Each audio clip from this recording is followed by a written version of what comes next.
If you are reading national real estate headlines to figure out what your home is worth, I want you to stop. You are making a massive mistake. Here's why. Nationally, the story is right now, inventory is loosening. We're sitting at about a 4.5-month supply of homes all across the country. Rates have been bouncing around the mid to 6%, 6.5% range on a 30-year fixed. That's the story CNBC and Yahoo Financing are telling you.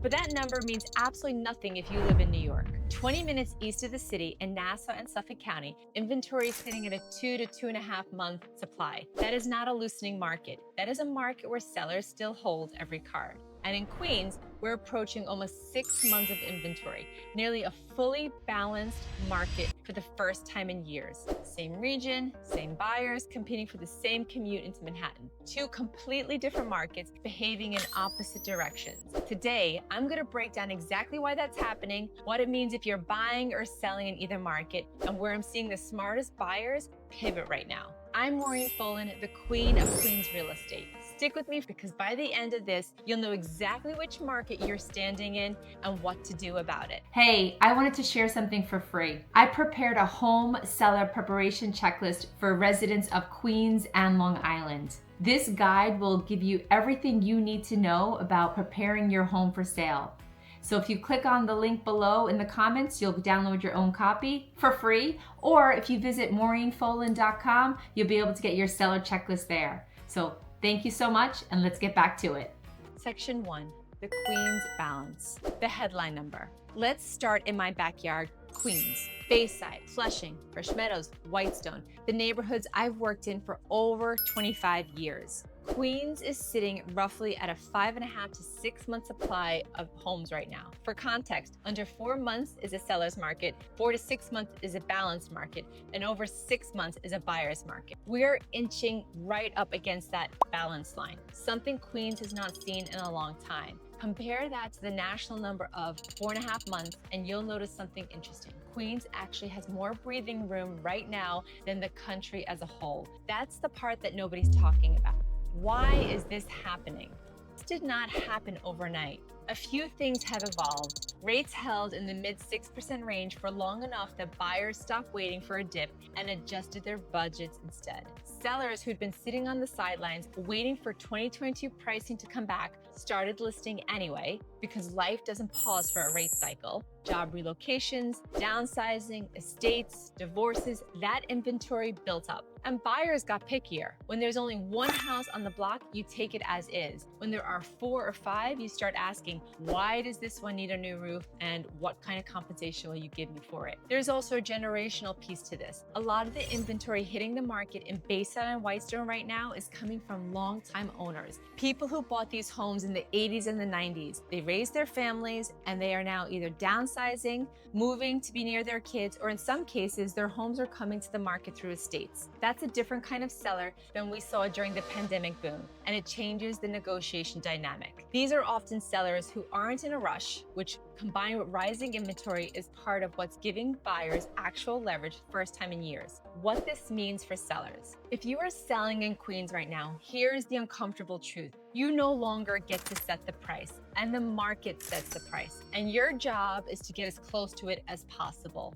That means pricing discipline. The days of let's list high and see what happens are over. A home priced 5 to 10% over market in this environment doesn't get more money. It gets 45 days of sitting on the market, price cuts, and buyers who now know something is wrong with it. Staging matters again. When buyers have options, the home that looks the most move-in ready wins over the home that has good bones. I've watched 2 nearly identical listings in Fresh Meadows just recently sell in 20 days apart in time. The one that got professionally staged went under contract in 9 days with multiple bids, while the other one needed 2 price adjustments. Curb appeal is not optional. In a 5.5 to 6 month inventory market, buyers are doing a drive-by even before they book a showing. If the lawn's dead and the shutters are crooked, you've lost them before they've even parked the car. Your listing photos need to work harder. When buyers are scrolling past 4 or 5 comparable listings in the same neighborhood, the home with flat, dim, phone quality photos gets scrolled past too. This is the one area where I tell sellers, don't cut corners to save a few $100s. I'll also say this directly because I say to every seller who sits across from me. Pricing a home 5 to 10% over market just costs you time. It resets the psychology of the listing. Once a home sits for 30, 45, 60 days, buyers assume something is wrong with it, even if the only thing wrong with it was the original price. The best outcome I see is always the seller who prices it at or slightly below market, generating competing interest in the first 2 weeks and lets the market bid it up. Not the seller who chases the market down from an inflated number 3 price cuts later.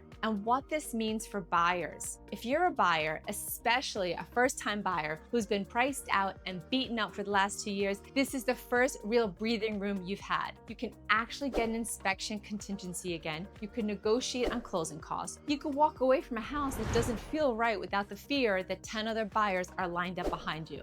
I call this buying weather. It's not a blowout deal market. Prices have not crashed, but it's the first time in a while where buyers get to make a decision instead of a panicked reaction.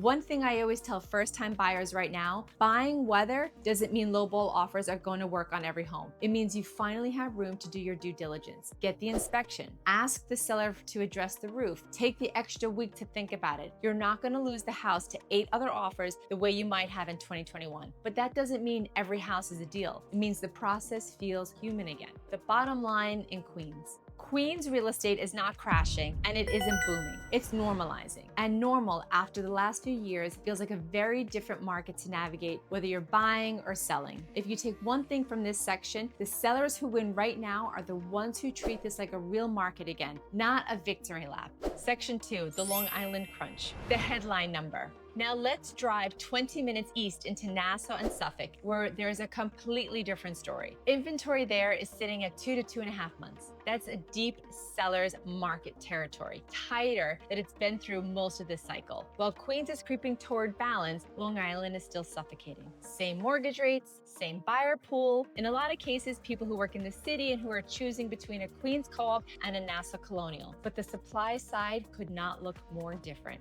The lock-in effect explained. Here's the mechanism, and it's simple math. A huge share of Long Island homeowners bought or refinanced when rates were 2.5 to 3.5% range. 30-year rate is 6.54%. Do the math on what that means for someone selling their current home and buying a competitively priced one. They're not just paying more for the new house, they're trading a 3% rate for a 6.5% rate on the same balance. On a $700,000 mortgage, that's roughly an extra $1,500 to $1,800 a month just from the rate change alone, even before you factor in a higher purchase price. So homeowners who might have moved, downsized, upgraded, relocated are simply choosing to stay put. They're locked into their low rate. And when the people who normally list their homes don't list them, inventory doesn't grow. It doesn't matter how many buyers show up. If sellers won't sell, that crunch continues. This is why Nassau and Suffolk have not loosened the way that Queens has. And honestly, the way most of the country has, with national inventory only growing about 1.9% year over year from June, down sharply from nearly 29% growth the year before that. The whole country's inventory recovery is losing steam, and Long Island was already starting from a tighter position. Here's a way to think about it that I use with clients. Imagine every homeowner in Nassau and Suffolk who's sitting on a rate under 4% as effectively off the market unless something forces their hand. A job change, a death in the family, a divorce, retirement out of state. That's a huge chunk of potential inventory that simply is not coming, no matter how much buyer demand builds up on the other side. Until rates come down meaningfully, and most forecasts from Fannie Mae and the Mortgage Bankers Association have 30-year rates holding in the mid 6% range for the rest of this year and into next. I don't expect this dynamic to break. The lock-in effect isn't a temporary blip. It's structural, and it's going to keep defining this market for a while. So what this means for buyers on Long Island. If you're buying in Nassau or Suffolk right now, you need to walk in with your eyes open.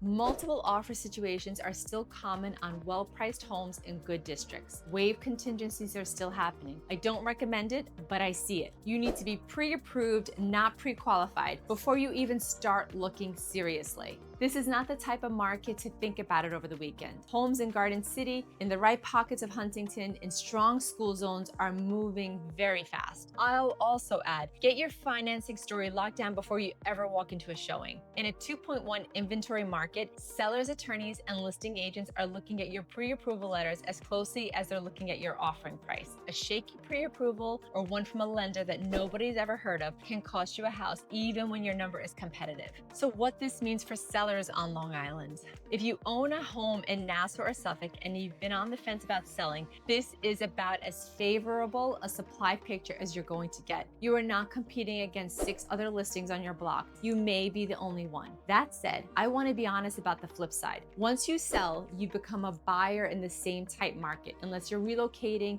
out of the area or entirely downsizing into a rental. That's part of why the lock-in effect is so sticky. It's not about giving up that low rate. It's about knowing that whatever you buy next, you'll be competing in the same exact crunch as you benefited from as a seller. For a lot of my Long Island clients, the move that makes this work is a well-timed rent back or a contingent purchase. So you're not homeless and you're not rushed out between closings. So this is the buyer transition. Now here's where these two markets actually collide, and it's the trend I'm watching most closely right now. Buyers who get priced out of single-family homes in Bayside or Garden City because of the rate environment, because of the lock-in crunch keeping supply tight, because prices in those pockets haven't budged, are shifting their focus. And where are they going? Luxury co-ops and condos in Central Queens. I'm seeing this firsthand. Buyers who came to me 18 months ago dead set on a single family in a specific school district are now looking at 1,800 square foot co-ops with doormen and parking in buildings they would have never considered before. Why? Because the math works. A well-appointed condo in Flushing or a co-op near the Long Island Railroad in Central Queens gets them a shorter commute than most of Long Island, a monthly payment that doesn't require them to trade in a 3% rate for a 6.5% one, amenities and lower maintenance living they weren't originally shopping for, but now can appreciate. This is a real structural shift, not a fad. As long as Long Island stays locked up at 2.1 to 2.2 months of inventory and supply, single family prices stay firm. This pipeline of buyers moving from Nassau style expectations into Central Queens luxury co-ops and condos is only going to grow. So if you're a seller with a well-positioned co-op or condo in Central Queens, this is your buyer pool right now, and it's worth marketing to them directly, not just waiting for them to find you. I'd also point out who this transition is not working for yet. Buyers who still have their heart set on a yard, a driveway, and a specific school district. For them, the co-op pivot isn't a substitute, it's a compromise. And a lot of the conversations I have are less about spreadsheets and more about helping a family figure out what they're actually willing to trade. A shorter commute and a lower monthly payment against a backyard and more space. There's no universally right answer, but understanding that this trade-off exists and that it's driven by very real, very current rate and inventory numbers, not just personal preference, helps people make peace with decision either way. And this transition cuts both directions. I'm also seeing empty nesters on Long Island sitting on paid off or low rate homes that are now too big for them, looking at the exact same Central Queens co-ops and condos, not because they're priced out, but because they're rate locked into staying put unless the next move actually makes financial sense. A lock-in effect isn't just freezing first-time buyers out of Long Island, it's also freezing empty nesters in place, even when downsizing would otherwise make sense for their stage of life. So here's the real takeaway. There is no single housing market story right now. There's a Queens story and there's a Long Island story, and they're both moving in opposite directions for very specific explainable reasons. Inventory, rate lock-in, and where buyers are willing to compromise. If you take nothing else in the next 25 minutes of your day, stop letting a national headline set your expectations. A 4.5-month national supply number does not tell a Bayside seller how to price their listing, and it doesn't tell a Nassau buyer how aggressive they need to be in an offer. The only numbers that matter are the ones in your specific zip code for your specific home type right now. If you're trying to figure out what any of this means for your specific home, your specific neighborhood, or your specific mood, that's exactly the conversation I have with clients every single day. Drop your zip code in the comments and I'll tell you exactly where your market stands, not the national headlines. Or better yet, give me a call at 646-651-7127 and let's have a private call. And if you're on the fence about buying or selling in this environment. That's exactly why I do this breakdown every single week. So you're making decisions off real data, not off whatever the algorithm decided to put in front of you this morning. If this was helpful, hit the subscribe button. I break down exactly what's happening in Queens and Long Island real estate every week. I'm Maureen Folan, the Queen of Queens Real Estate, and I'll see you in the next one.